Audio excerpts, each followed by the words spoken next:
people, especially now, they often become so terrified of the idea that nobody's really running things, or that there's no competence up there somewhere, that they have to invent conspiracy theories to explain things that are terrible to them. I mean, I first noticed that with, say, the 9/11 situation, where I think a lot of people just couldn't believe that it was possible that this could happen, and as a result, they concocted a lot of ideas about, how we had done this to ourselves somehow, or we had made it happen on purpose, let it happen on purpose, one of those things.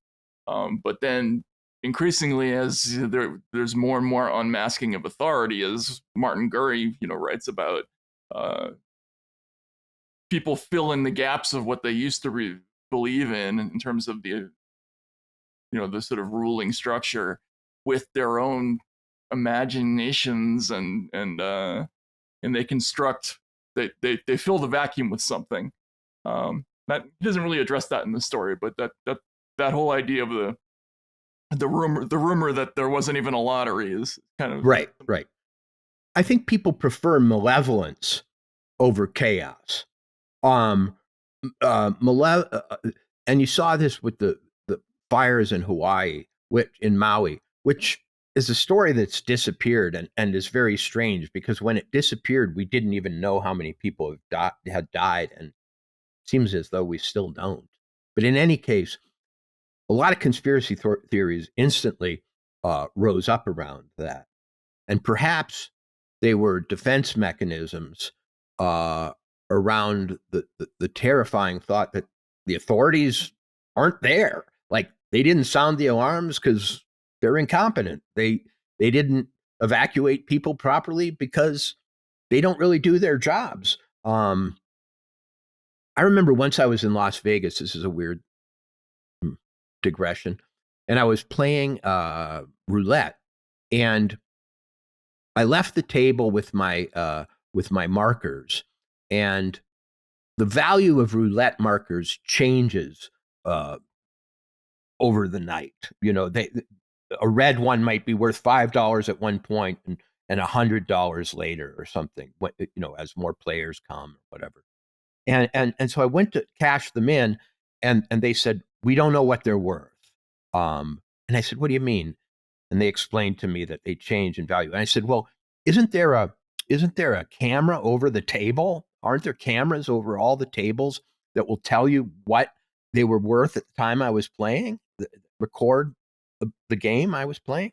They said, "Well, they're not always turned on." And I thought, wow, I thought that Las Vegas was this dystopian surveillance state that was for my own safety, but now I find out that they don't even do the surveillance.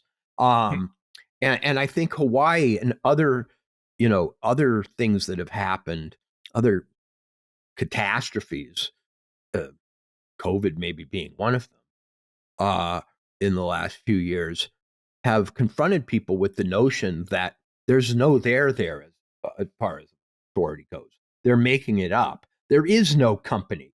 No one is in charge of reality. And that's terrifying to individuals now, because it gives us responsibility for our own fate, but no power.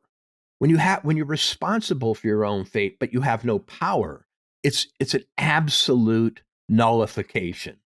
Because yes, I'm the author of my own of my own circumstances. Yes, I have to look out for myself. Yes, there's no authority. Yes, I can't be protected, but I also don't have any power to protect myself. You even have a responsibility to find things out, because as you say, like with the Hawaii story, with the Maui story, it fully fits the pattern of the last 7-8 years of media, which is, news story is the most important thing in the world. Today, as of today, you will think about nothing except this.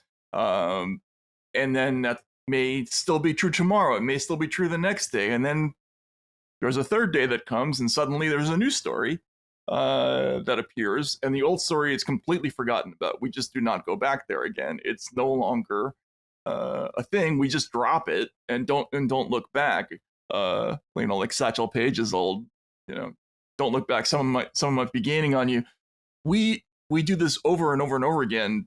Whether it's COVID is replaced by Ukraine, Ukraine is replaced by the raid on Donald Trump, Nord Stream is replaced by, whatever the Twitter files. It doesn't matter. Like it's just a series of manias that keep going on, and people are left without beginnings and endings of stories, and they're left to think, well, I have to discover this for myself. I have to do my own research, which not only do they find is there a penalty for, like socially, but it's also not really possible. It becomes very difficult to get the information that you need to make sense of the world, which is extremely disorienting.